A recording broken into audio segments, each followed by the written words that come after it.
Hi and welcome to the second vlog for Celtic Kernow. I'm here with Megan and Lucy and they're from my choir, and we are going to look at the stories of giants around Cornwall today. So we've just arrived at Carn Brea, which I'm going to try and keep pronouncing correctly but keep trying to pronounce the Scottish way, and just see what's around. Yay. Yay. Let's go. Got this monstrous hill to climb up. Kira's dilly-dallying at the bottom. Yeah, alright Kira. Lucy, the fittest of us all, is running up the hill already. And off. What? This is really random. And we found a potato. Well done. Thank you. Okay, right. Heap is quite an appropriate word whilst talking about giants. Okay, so we're at the top of Carn Brea Hill, which was supposed to be the home of John of Gaunt, and the stones here, which were brought by Glacier, was supposed to be his petrified bones. So we don't currently have the imagination to work out which one is which. There's supposed to be his head, his giant's cradle, giant's well as well. There is a circular sort of spherical rock behind the camera, which we think may be a head. We're not quite sure. So yeah, that's it. We're not really sure what it is, but it could be a head. We'll leave that up to your imagination. But it's a wonderful view up here. If a very windy, cold and steep walk. Okay, so behind us we have the monument to the miners, which sort of we're in the valley down there. Where is it? And Megan, yeah, it's somewhere there. It's very helpful with the camera facing this way, we can actually see. I know. Yeah, and Megan is going to read a bit Cornish legend about John of Gaunt. My hair wants to leave my person who face. lived here. Yes, that person. Is that who the monument's for? No, that's No? something else. It's the John of Gaunt's the giant. That's for the. This is for band the of giant, mining okay? family. This is a poem for the giant. About. Dyslexia don't get the better of me. Okay, here we go. I, John of Gaunt, do give the gaunt of my land and fee, from me and mine to thee and thine, thou basset of Bumbalai. I love how you read that to me like it was a sonnet. It might as well have been. And also, I'm not this short. I am standing quite a way down from Megan. But Are you though? Yes, I am. Right, we're going to the car to warm up, get some chocolate and go to the next place, which Woo! is Agnes. Alright, hello guys. We came back from the hill. We got lost on our way, but we're so happy to be back in a car. And we're on our way to our next point, which is St Agnes. So, yeah, we saw the castle as well, which and its walls, and we didn't see any of the arrows, which were supposed to have been shot through tribal warfare. Honestly, I But- think we were distracted by the wind. Yeah, there was hair everywhere. I was the only person sensible enough to tie up my hair. Look what's Although- happened to it. It's gone mad. So we're off to St Agnes, which will hopefully be warmer and less windy, but fueled by chocolate. We will see you at the next place. Yoga and Pilates. Again, happiness just wasn't meant for me. Glasses down, Lucy. I'll tell you what, you watch me now, 'cause I won't back down. We have just arrived at Porth Beach, the National Trust car park. Thanks to Megan's amazing navigating, my driving down some very small roads, and I just sat here. dancing and looking generally cool with the sunglasses in the back. Put the sunglasses I on, mean, do it. Just that, I mean, who would not be inspired by this to get to a really, possibly quite cold but sunny beach? You can see it there out the window. Megan. There's the sea. And some the cars are kind of in the way, but it'll be more picturesque and beautiful when we get there. So we're going to get out of the car and hope it's not too cold and find out about the story about Bolster. Woo! It's the awesome Megan and fabulous Kira again. Hello.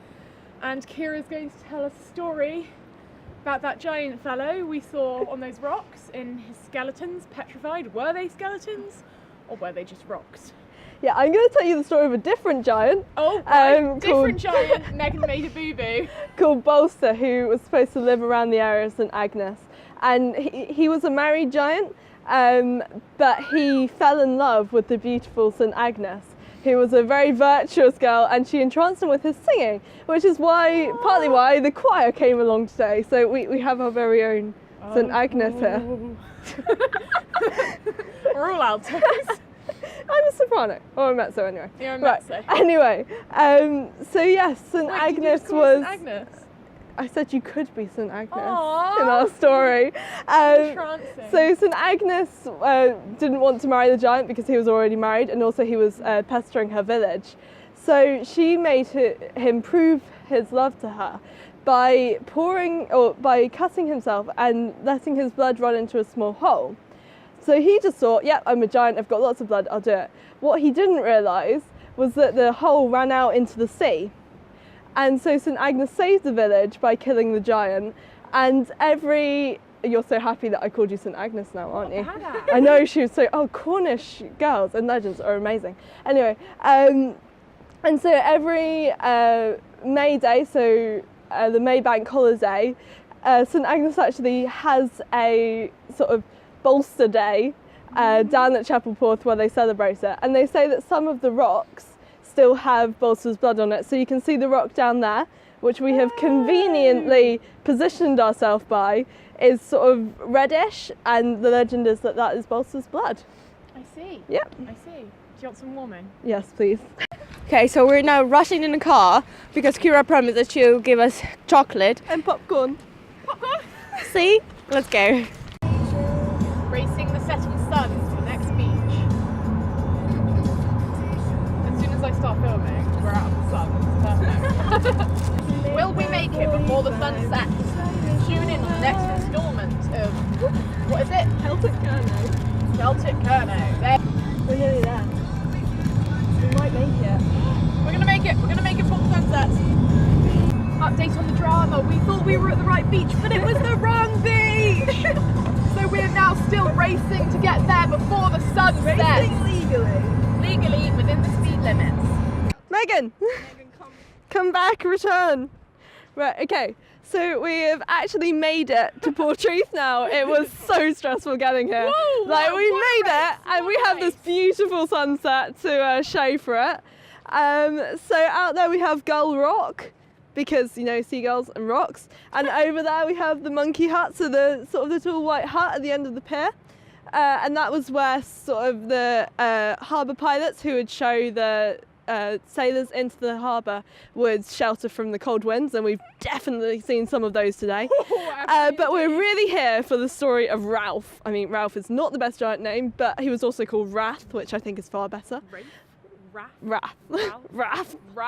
Wrath, yes, Wrath. And thank you for being the giant there.